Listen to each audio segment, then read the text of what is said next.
The AP US government exam, given each May, is broken up into two parts. The first part is a 60-question multiple choice test in which the students have 45 minutes to complete. After the completion of that section, they're given a break to go to the bathroom, to walk around and stretch, after which they must complete a 4-part free response section, also known as essays to some kids. The free response questions total 100 minutes. They do not need to be done in 25-minute increments. Often the students will spend a little bit more time on the first 2 or 3, and because of the knowledge base, a little less on the last 1 or maybe even the last 2.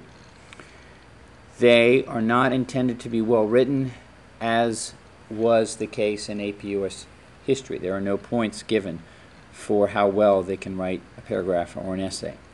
But after grading AP exams for 10 years, I have noticed repeatedly that kids who leave out the key topic sentences will sometimes not get the whole points, even though it's obvious they know the answer. Secondly, political scientists are quantitative in nature. That means they want specific answers. So either you get it right or you don't. By that I mean if it says list and you list the correct answer, you get a point. Define is a point. Describe can be a point. Describe, however, can also be 2 points, where they would expect you to go into more detail. I do expect my students to, for describe, to identify what's being asked and then give a how or why, which is exactly what I expect for explain, since the word explain means how or why is this being answered. So, for example, here's a question from several years ago.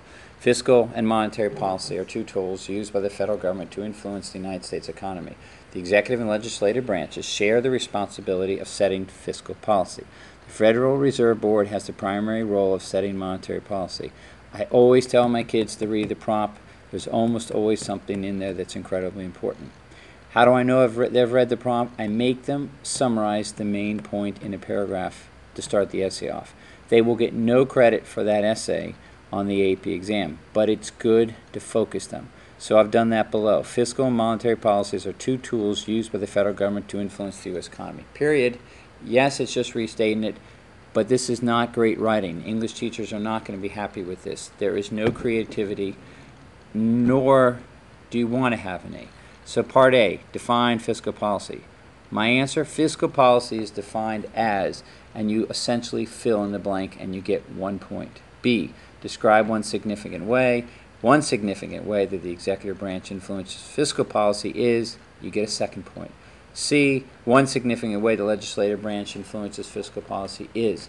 Too many times when kids think of new ways to say it, they confuse the reader and won't get the point. Part D, monetary policy is defined as. Notice I am literally copying the words in the question. I am not giving the reader, AP reader, any chance to not know what part of the question the student is on. Last part.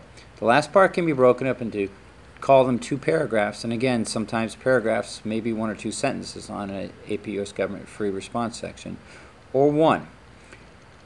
I've done it in 1. There are 2 reasons why the Federal Reserve Board is given independence in establishing monetary policy. The first reason the Federal Reserve Board is given independence in establishing monetary policy is, I've written it that way because too often students separate it, and they will write the first answer, skip a line, make a new paragraph, and just start saying, another one is. If it's not clear what the other one is that the student is talking about, even if the answer is correct, the student will not get the point.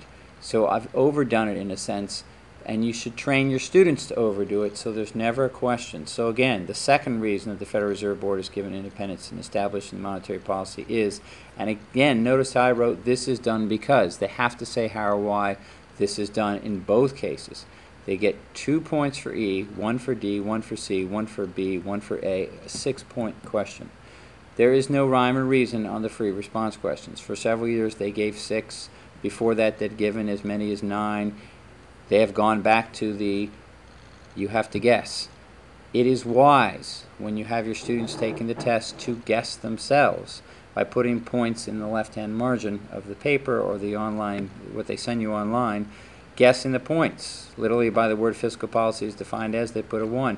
When you grade it, you can then write it on the right-hand side and see if they got the same idea. If a student runs out of time, it is wise to just kind of bullet it. However, bullet the answers. However, I think this is a bad idea generally because they often, again, leave off the topic sentence.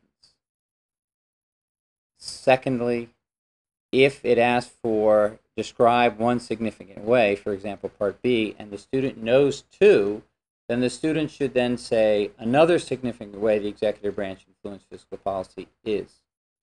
There are no, this is like taking a driver's test. They essentially count up the points, and you can get a perfect grade even with having some incorrect answers. So if they ask for one significant way and the student gives two, one being right and one being wrong, the student will still get full credit for that time. The only time I have ever seen in 10 years of AP grading that it be done differently is the question read, what is the fundamental job of political parties? And the answer was, fundamental job of political parties is to get people elected.